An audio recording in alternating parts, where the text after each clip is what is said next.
What's up, everybody? The Knoxville Regional Championships has just concluded with over 1,000 players, 1,139 Masters to be exact, and we were crowned a new champion. Well, I guess it's not really a new champion. Andrew just won again, like 3 weeks later, so he's just pretty good at the game. But we had everyone's been calling this format the Lugia Regional Championships, but we had 7 different decks represented in the top 8 with players. All 8 players are very notable players who have made it to the top multiple times, players who have multiple accolades. So let's jump right into the lists and talk about them individually and why maybe some of these decks could be breaking through the meta. At first place, we had Andrew Hedrick playing Lugia Archeops. His list is very stock standard. I think a lot of what's in here has been kind of the norm, and I think this is going to continue as we move forward. The interesting thing is there are 3 boss in his list, which is something that I think is becoming also more and more common now to deal with lost box decks, kind of just clean up those games towards the end of the game. The Irida as well is something that Andrew does favor, playing Dunsparce and Manaphy. In second place, we had Brandon Salazar playing Eternatus Weezing, not a deck that we commonly see, and not a deck that has been particularly good at all. Weezing has neutralizing gas, which shuts off your opponent's abilities while Weezing is in the active spot. So Brandon is playing 2 copies of Forest Seal Stone to use Crobat to find the boost shake on the first turn to go into the Galarian Weezing and put his opponent's abilities away. Obviously, opening Eternatus is not the greatest opener because then you need to find either your 2 escape ropes or your 1 hiding dark energy or your 1 switch to move into a Weezing to do this, but you basically can poison things and then go into the Eternatus VMAX towards the back half of the game and start one-shotting whatever you need to.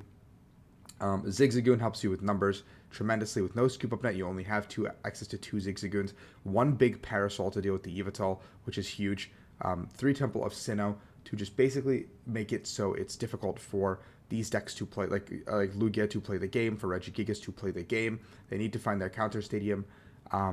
And it's better than something like Galar Mine because you don't really care if something's stuck in the active. You just want to make them slow down their game until you set up. And you have Radiant, Hisuian, and Sleezer, which gives you extra damage, and you have 2 Dark Patches to get damage. In third place, we had Rahul Reddy. Wait, that's me. Hi, guys. I did a detailed tournament report and my deck list, and I'm going to go through matchups with Regigigas later this week when I have a little bit of time. But Regigigas is, I think, the most powerful deck outside of Lugia in the format with matchup spread. And all I did was take out a capture and add a Cape of Toughness, because then Cape of Toughness adds matchup percentage to Mirror, Lugia, and Lost Box. And all 3 of those were obviously things I expected to hit. Yeah, and that's simply it. Regigigas, I think, is still a very skill-intensive deck to play. There's a lot of small sequencing things, a lot of small decision-making, and games come down to very razor-thin margins, but it is a very rewarding deck when everything goes your way, and I think I know the matchups like the back of my hand, and that's why it's a deck that I like to play. We had Nicholas Moffat playing his amazing Rayquaza deck, something that he came off another top 4 with, I believe, recently, playing the 2 copies of Raikou and 2 copies of Rayquaza. I think he had a Ditto in previously at some point. I might be mistaken. The Sinnoh as well to deal with the Ice Q, the lone Ice Q. We have the Chorus, the Raihans. Pretty stock standard list. No Ice Q in his own list this time around. Last time he played an Ice Q and a Wash. Something that you can kind of find with the Raihan combo, but not anymore, given everything. So, Amazing Array, just another good deck. In fifth, we have Piper Lapine with her 3rd top 8 of the season, playing Palkia Inteleon. A very basic list, I think, across the board as well, playing 1 copy of Lost City to deal with battle Lekkeys, cards that just need to be taken care of in certain situations. Cape of Toughness plus Crabominable being the 2 pieces that deal with Duraludon, that deal with Gudra, giving you a good matchup into the 2 of those decks, which otherwise would be pretty bad matchups, I think. Thornton as well, giving you access to a 2nd Ice Q or a 2nd Drapion, as long as they don't get Lost Zoned. The 1 Emergency Daily and 2 Articuno. So basically having everything you could possibly want in the list while also hoping that it works. In 6th place, we had Grant Shen rocking his Arc Duraludon. Grant has been a heavy advocate for Arc Dura. He's a Dura demon. He loves the deck. He thinks even though he top 8'd Oceania with Lugia, he said that Dura would have been just a better call for the event. Very standard list again. Grant loves his list being as consistent as possible. 4 Colress, 4 Boss, 3 Marnie, a Raihan, and a Mustard. The 4 Ultra Gear, Quick. Everything looks pretty stock standard. Hyper Potions making their way back into the list. I think those weren't in the list a little bit prior.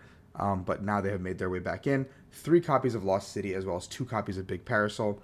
The Choice Belt is a really interesting addition because a lot of decks don't expect the Choice Belt at this current moment in time, so they're going to go ahead and take a knockout or hit into the Duraludon, and then the Dragonite V or something like that can get knocked out with the Choice Belt. That's the numbers it really helps with, because Dragonite V is one of those cards that is 230 HP, and Crabominable has 270, which I guess doesn't do anything because, you know, that part doesn't change. But anyway, the deck is very stock standard, but it is very good nonetheless. And then we have in 7th, Lance Bradshaw playing Lugia as well. Lance playing another stock standard build, no speed energy here, playing the Thumping Snorlax, as well as a Bird Keeper to deal with the control and all those other weird matchups. 2 Choice Belts, no Iridas, 1 Vacuum, very simple. People have their like picks and preferences of what they want to play in the Lugia list at this point, and it's kind of like, I don't think anything is necessarily wrong or right. It just comes down to what the metagame looks like for that event and what matchups you hit, right? Because if you don't hit those matchups where that Irida would have been really necessary, or that like the second Choice Belt would have been necessary, when you don't need it. And then in 8th place, finally, we had Alex Szymanski piloting his Vikavolt deck, Vikavolt Aerodactyl, a deck that has a pretty good Lugia matchup. If you get to go first, get that Aerodactyl up and running, you have like a 90-something% win rate. Should have a lot of decent matchups into stuff when you get the Vikavolt up and running, get the lock up and going, just being able to do a lot of damage. We saw Vikavolt win seniors in Oceania, and Vikavolt take top 16 as well in the hands of Cameron Chenoy. So we have Alex Szymanski here bringing a Vikavolt deck and sneaking into that top 8 with all the pieces, using the Sky Seal Stone plus Drapion to clean up Muse. Sky Seal Stone plus Vikavolt could also clean up on some things, like Lugia Viscera taking that extra prize. But that is our Knoxville top 8. I don't think there's much else I can say about that. I think it was a hard cutoff. I don't think anyone actually bubbled in or out, so I don't have anyone to talk about in 9th. But Ian Robb, Connor Fenton, Isaiah Cheville, all playing Mew, falling into our 9th, 10th, 11th spot.